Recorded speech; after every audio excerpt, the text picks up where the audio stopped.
అనుచిత దాడులు, కార్యకర్తలపై దాడులు నిర్వహిస్తూ ఉన్నాడు, నేతలపై కేసులు పెడతా ఉన్నాడు, జైళ్ల పాలు చేస్తా ఉన్నాడు అని చెప్పేసి నేను అమిత్ షా సభాముఖంగా చెప్పి కేసీఆర్ని గద్దె దించుడే అని కూడా నినాదం చేశాడు. నా కేసీఆర్ని గద్దె దించుడు కాదు, ఢిల్లీలో వాళ్ళ గద్దె దించడానికి ప్రజలు రెడీ అవుతున్నారు ఆల్ ఓవర్ ఇండియాలో. ఇవాళ ఓవరండి పోలీసులను చేతిలో పెట్టుకొని బీజేపీ వాళ్ళని జైల్లో పెడుతుంది. ఇవాళ మీరా మేమా? మీ ప్రభుత్వం రాకముందు 8 సంవత్సరాల ముందు కాంగ్రెస్ ప్రభుత్వం ఉన్నప్పుడు ఈడీలో ఎన్ని కేసులు అయినాయి? ఇవాళ ఎన్ని కేసులు అయినాయి? ఈడీ, బోడీ, సిబిఐ ఎవరి చేతిలో ఉంది? మా చేతిలో ఉందో వాళ్ళ చేతిలో? ఢిల్లీలో లిక్కర్ స్కీమ్ తెస్తే దాని స్కీమ్ ని తీసుకుపోయి మీరు స్కామ్ చేస్తున్నారు. ఎక్కడ దొరకటానికి కేసీఆర్ని మీరు రాజకీయంగా ఎదుర్కోలేరు. కాంగ్రెస్ కానీ బీజేపీ కానీ ఎదుర్కోలేక ఇవన్నీ ప్రొపగండాలు చేస్తున్నారు. కేసీఆర్ కూతురు ఇలా ఏం చేసింది? కవిత మేడం గారు, మీరు చేస్తే తప్పు చేస్తే రుజువు చేయండి. ఏమైంది? 3 సార్లు ఎంక్వైరీకి పిలిచిరు, ప్రతి దానికి మేము సహకరించినాం. అదే మీ బిఎల్ సంతోష్ గారు ఎందుకు రాలేదు? మీ బిఎల్ సంతోష్ గారు ఎందుకు రాలేదు?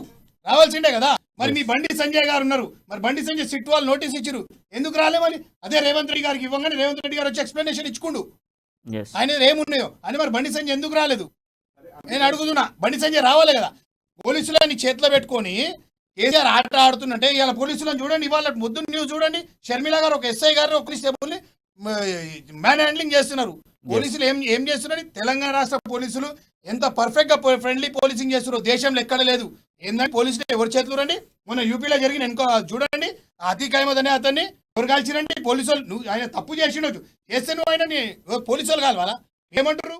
యూపీలో రౌడీయిజం ఉండదు, యూపీలో మర్డర్లు కావద్దు. మరి మీ ముందు మీ పోలీసు వాళ్ళము ఒక సివిలియన్ వచ్చి కాలుస్తుంటే వాడు జై శ్రీరామ్ జై శ్రీరామ్ అంటుంటే మీరేం చేస్తున్నారు?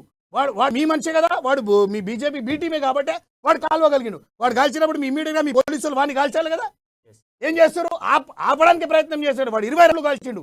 ఏం చేస్తుంది బీజేపీ ప్రభుత్వం? పోలీసులు వాళ్ళ చేతున్నా మా చేతున్నా? దేశంలో ఎక్కడైనా జరిగినా పోలీసులు ఉన్నప్పుడు ఎవరైనా సివిలియన్ పోయి ఎక్కడైనా షూట్ చేయడము, ఒక పచ్చకాడు కొట్టాడు పోలీసులు ఉంటే ఒక చెంప కొట్టరు.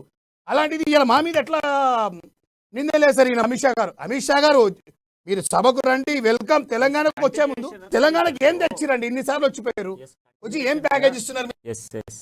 మా అభివృద్ధి చూసిపోతున్నారు మీరు. మా అభివృద్ధి చూసి తెలంగాణలో జరిగే అభివృద్ధి చూసి తట్టుకోలేక ఇక తెలంగాణ మీద కన్ను పడ్డది.